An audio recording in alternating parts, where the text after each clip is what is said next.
Hi there, it's Benny. This is topic 4, community resources. Care doesn't end at discharge. So I chose this topic because one of the biggest things I learned during my mental health placement was that a patient's recovery doesn't stop when they're discharged from the hospital. And then while we focus a lot on the care during admission, I realized that what happens after discharge can be just as important. Many people return home still facing challenges with medication adherence, access to community resources, housing, employment, or just ongoing mental health support.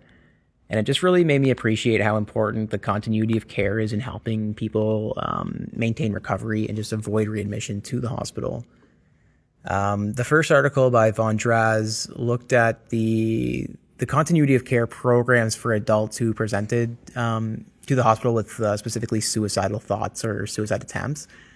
And then sort of instead of just simply giving the patients a list of community resources, trained mental health professionals connected them directly to services before they left the hospital through, like the authors call this a warm handoff. And they found that significant reductions in like suicide attempts or like readmissions just because of this. And it just reinforced for me that helping someone navigate the healthcare system can be just as important as treating them while they are admitted. And then the second article by Mudavaki and et al.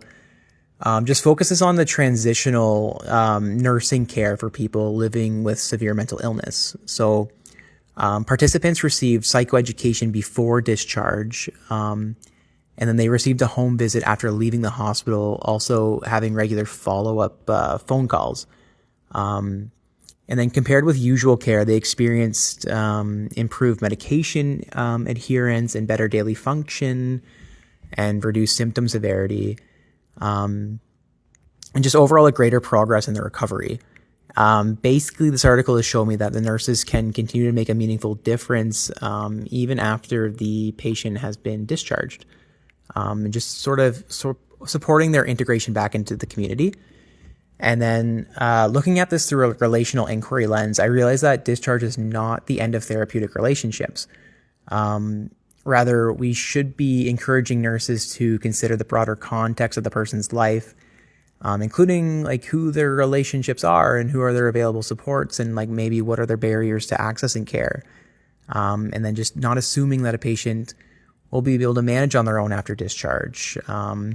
We should be working collaboratively with the patient's families and the patient themselves and the community resource centers that we have available to ensure a safe and successful transition for them.